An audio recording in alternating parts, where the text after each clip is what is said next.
Hello guys, and welcome back to my channel. My name is Oluchi Mwano. On this channel I talk about cake business, I talk about entrepreneurship, personal development, I do vlogs as well, and share tips that are shared towards helping you grow your cake business. If you're a new subscriber, thank you so much for being here. If you're new as well but you haven't subscribed, please do well to hit the subscribe button, turn on notifications, and give this video a thumbs up. And if you're already a subscriber, thank you so much for being here all as well. Now we are going to be talking about your cake business and 5 inexpensive ways to brand your cake business. If this is something you're interested in, then you definitely want to keep on watching as we go right into the video.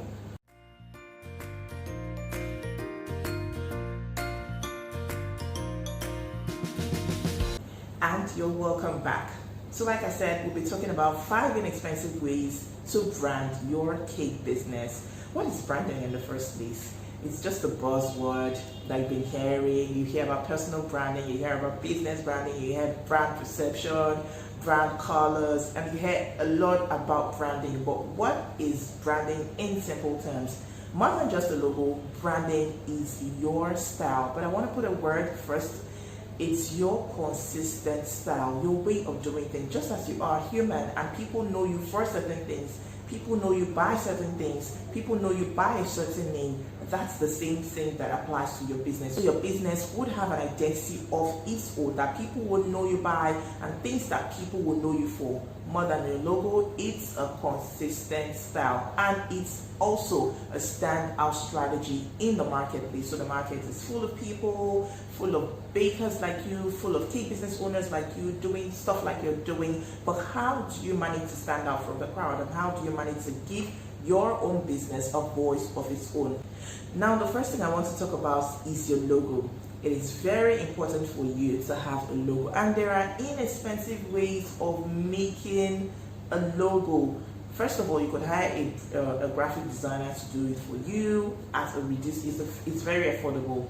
If you get someone that will do it nicely and will do it well, you just pay the amount and then get it done. I don't think it's really something that will require you saving for, because it's something that can be done with little cost. It's something that can be done with a little amount. But if you cannot afford that yet, you can also do that yourself. There are websites, there are apps that can help you design or make logos for your brand. I know of Logo Maker, I know of placeit.com. There are ways, there are apps, absolutely different apps that can help you with designing your logo, bearing in mind your brand colors as well. And if you have a tagline, you can attach to it as well. So you need a logo and you need a tagline so that people know that this is you. When they see your logo on a particular picture, when they see your logo in a particular event or something, they know ultimately that this is this person. They know that this is IB Cake Signatures.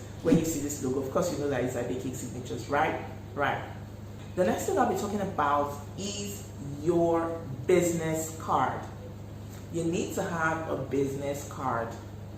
Alright, a business card would have your details, and that's where your logo comes to play. When I started out, I remember not having a logo. Yes, I did start having a logo. So the person that I gave the project to or contracted the designing of my business card and production of my business card just designed something for me. I'm going to attach the image here if I can find it. I know I still have it somewhere. So he just designed something for me, gave me the fonts to use, something like that, and that was how it came to be. That was how my first business card ever came to be. So I was fine with the logo, and that was how I got my first logo that I started with. But over time, I had to contract to another person who I think I even did it was the second graphic designer that designed my logo. I think that's what I'm still working with till now. Okay, although I have someone else that I'm working with, but the second person that designed my logo was just basically what I'm stuck with. So you need a business card that would show us your logo. It would have your brand colors as well. It would have your address, you have details, your contact address or your shop location. If you work from home, I would suggest that you can just use an office. Like while I was working from home, I did not put my house address on my business card. I used an office somewhere close to my house. I think when my husband used to work then, or I can't remember, but I know something somewhere close to me. So you might want to do that. Look for an address that you can use, or a landmark that you can use, a contact number as well, a tagline, pictures of the things you do. It doesn't have to be so complex, okay? Something simple but nice would do. And this is something you can do on a pretty low budget, but please ensure that you give to someone who is going to deliver on the job and give you something good at the end of the day. The next thing I'll be talking about is your packaging. When I started out, I was just using plain white boxes for my cakes, and I'll just send them out like that. But it got to a point where I realized that I could give some kind of uniqueness or styling to my cake boxes. I went to make inquiries for branded cake boxes, branded cake boxes, something like this. Okay, this is not mine, but something like this that you would use. Maybe you've seen boxes that have like prints on them, or words on them, or write-ups on them, or they're a particular color. Those are branded cake boxes. So I went to make inquiries, and it was pretty expensive for me at the time. I must say, it was pretty expensive for me at the time. Well, you had to make, when it comes to branding, let me say this, when it comes to branded cake boxes, you cannot just say, oh, I want to make a dozen cake boxes. You need to make a large quantity. That's what involved in printing. So making that large quantity, number one, I did not need it so much at the time. Yeah, I was still growing. I did not need it so much at the time. I'm still growing. And I could not afford that bill to be put. It was there, but I could not just afford to just throw that amount into just printing boxes at that time when I needed to do other things. So I left that and looked for other ways to do mine. Now, there was this guy that used to make boxes for me. I think I discussed with him, I told him about it, and then he started using ribbons for me because my colors are pink, orange, white, black. So he started using these ribbons for me. When he makes these boxes, the boxes come with the ribbons. I don't know if I still have a picture of that, but over time, his services became really, really poor. Like if you book for boxes now, you have to wait like a month, 3 weeks to a month to have them delivered, and then that has to be with begging and chasing him everywhere. So I stopped using him, and then I started using someone else, but this person was just making the boxes white of good quality. Yes, lest I forget, you want to use boxes that are thick, like so. I don't know how best to describe this, but here we'll call them 400 gram. Yeah, 400 gram. So you want to use boxes that are thick. And then when I started out, these were the kind of boxes I used to use. Okay, so they're just regular heights. 6 inches. But over time, I had to now start using high boxes. So you might want to consider that. Those are the kind of boxes that I used to use when I started out. But over time, I've had to start using boxes that are as high as this.